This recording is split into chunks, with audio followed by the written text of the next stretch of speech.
Chers amis, bonjour. Demain c'est dimanche et demain c'est le dimanche de la divine miséricorde avec cette parole que Jésus a transmise à Sainte Faustine et qui peut nous être ô combien précieuse en ce temps de confinement. Jésus, j'ai confiance en toi. Ce sont ces mots qui peuvent habiter notre cœur et notre prière durant ces jours, en particulier pour vous, pour qui ce confinement serait un peu dur à porter. Jésus, j'ai confiance en toi. Et puis demain, c'est aussi la fin de l'octave de Pâques. L'Évangile nous donnera à entendre Jésus qui apparaît à Thomas et aux 12. L'Évangile qui nous donnera à entendre cette bonne nouvelle qui se répand, qui se propage, qui rayonne, et cette bonne nouvelle aussi qui doit rayonner dans chacune de nos vies. Nous avons vécu et suivi les fêtes de Pâques et la Semaine Sainte devant son écran de télévision ou bien devant son écran d'ordinateur.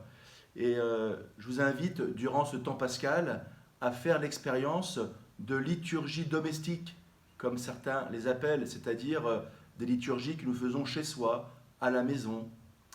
C'est ce que nous avons dû vivre et expérimenter avec les maisonnées de carême. Et puis c'est déjà ce que certains vivent depuis le début de ce confinement.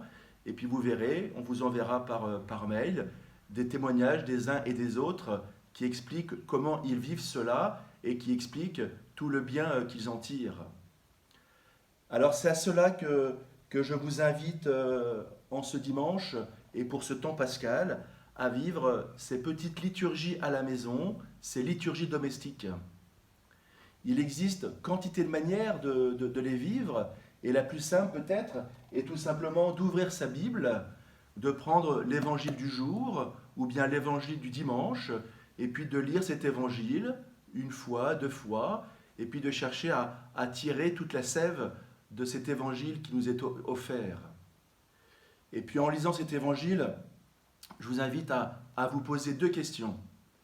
La première, c'est quelle est la bonne nouvelle que je reçois de Dieu par cet évangile? Quelle est la bonne nouvelle que je reçois de Dieu par cet évangile? Et puis la deuxième question que je vous invite aussi à vous poser, c'est quelle est la bonne nouvelle que j'ai vécue durant ce temps de confinement et que j'aimerais peut-être aussi partager?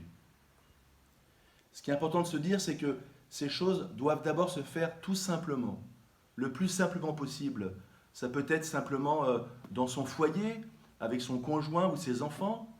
Ça peut être tout simplement par téléphone, avec un ami ou un proche.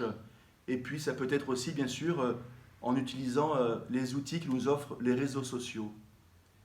Et puis je vous invite aussi à nous partager vos expériences, à nous dire comment vous le vivez et puis ce que vous en tirez.